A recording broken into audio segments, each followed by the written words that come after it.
Dankie my oupa dat oupa ons groot gemaak het. Met sterk hande en 'n sagte hart elke dag.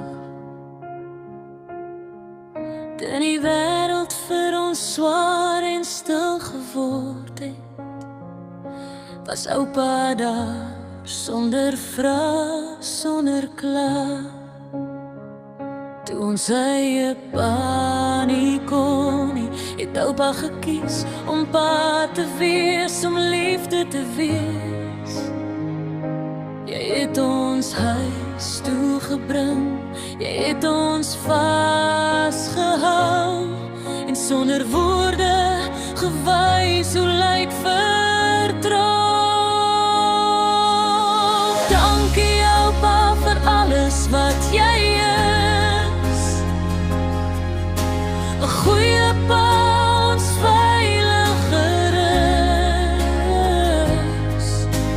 Dankie dat jy na my ma kyk het, met respek, liefde en stille krag.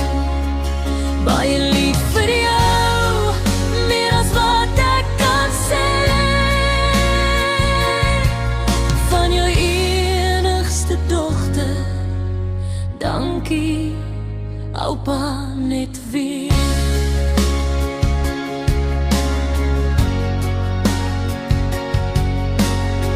Jy het nooit groot gepraat of lof gesoek nie.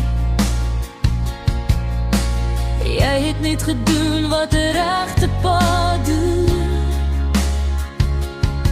Met geduld en geloof het jy ons gelei, en ons name in jou hart geskryf. As ek terugkyk, sien ek jou spore, elke tree het jy vir ons gedra. Jy was ons anker, ons môre, ons pad toe niemand anders daar was. Pa, dankie oupa vir alles wat jy gee, vir elke opoffering wat niemand sien nie. Dankie dat jy na my ma kyk met eer. Jy is ons pa, vandag en altyd meer. Baie lief vir jou, dit sal altyd so wees. Van jou enigste dogter, my held, my meer.